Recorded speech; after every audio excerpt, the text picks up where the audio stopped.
A lot of Canadians, I think, were taken aback, myself included, to see how that app debacle, that ArriveCan app debacle, had risen to about $60 million. People start wondering who's getting these contracts, who's keeping an eye on the budgets there. And I'm curious for your insights, real talk on the optical issue, the problem that was for your government, bigger picture, what you're realizing, the deeper that you dig into it, and most importantly, how the federal government can earn Canadians' trust on this, that there's not nepotism, that millions of dollars aren't being blown and funneled into the pockets of friends of MPs and ministers. What will you tell us? Well, Ryan, the Auditor General did do an analysis of our vaccine procurements and found no issues at all in the contracting.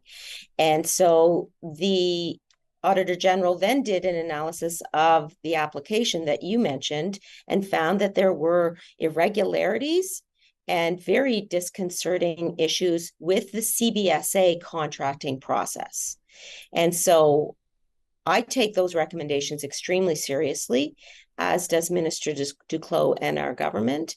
We have an RCMP investigation. 2 employees have been suspended without pay. And from a proactive standpoint, I introduced a new version of our guide relating to contracting for professional services.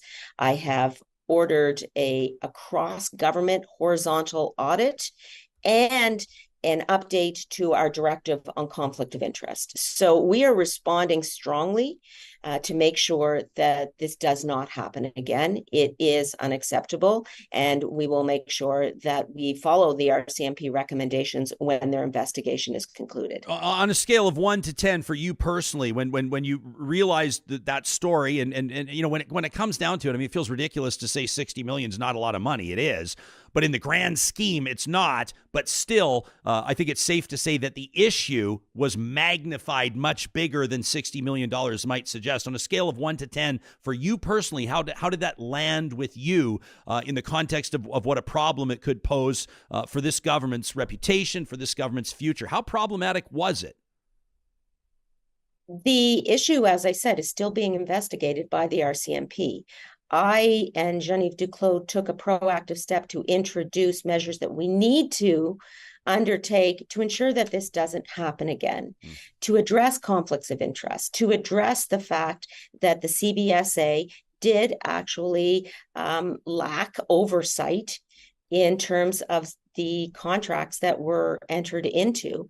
But by the same token, this is still a concern. We need to make sure that we receive the recommendations of the RCMP, and we need to make sure that we act on them.